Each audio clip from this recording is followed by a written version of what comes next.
જય હિન્દ જય ભારત।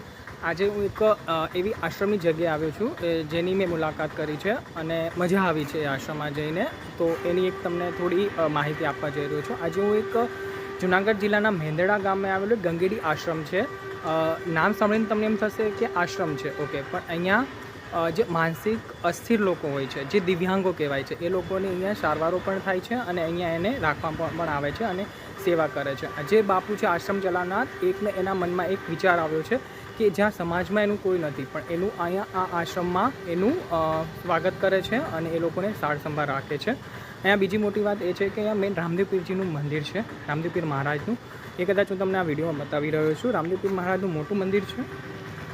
અહીંયા તમને દર્શન થશે રામદેવ પીર મહારાજના।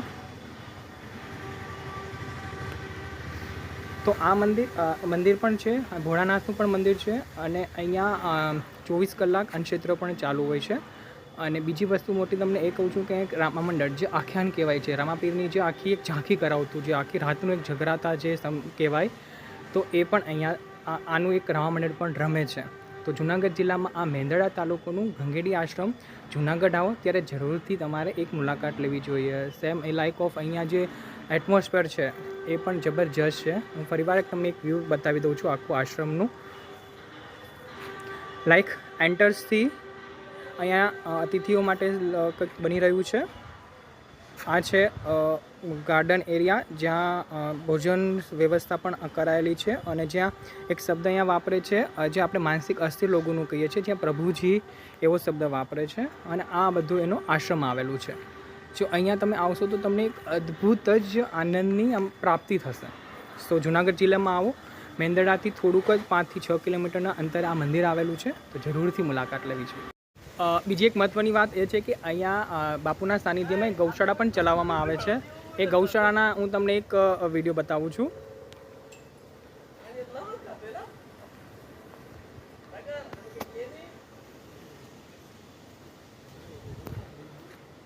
અને આ બીજી વસ્તુ તમે જોઈ શકો છો, અહીંયા એકદમ નાના નાના ક્યુટ એકદમ જે બદુડા કહેવાય એ તમને અહીંયા જોવા મળશે।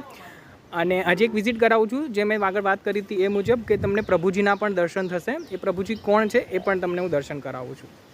મેં આગળ તમને વાત કરી હતી એ મુજબ કે જે સમાજ નથી સ્વીકારતા એ લોકોનું બાપુ અહીંયા સેવા કરે છે, તો એ લોકોને એક સરસ મજાનો શબ્દ યુઝ કરે છે, મહાપ્રભુજી। સો નાવ હું તમને એક મહાપ્રભુજીના દર્શન કરાવી દઉં કે મહાપ્રભુજી છે કોણ। સી આ તમને જે પણ દેખાય છે એ બધા બાપુની દ્રષ્ટિએ, આપણી બધાની દ્રષ્ટિએ પ્રભુજી જ હોવા જોઈએ। આ જે બધા જે સમાજ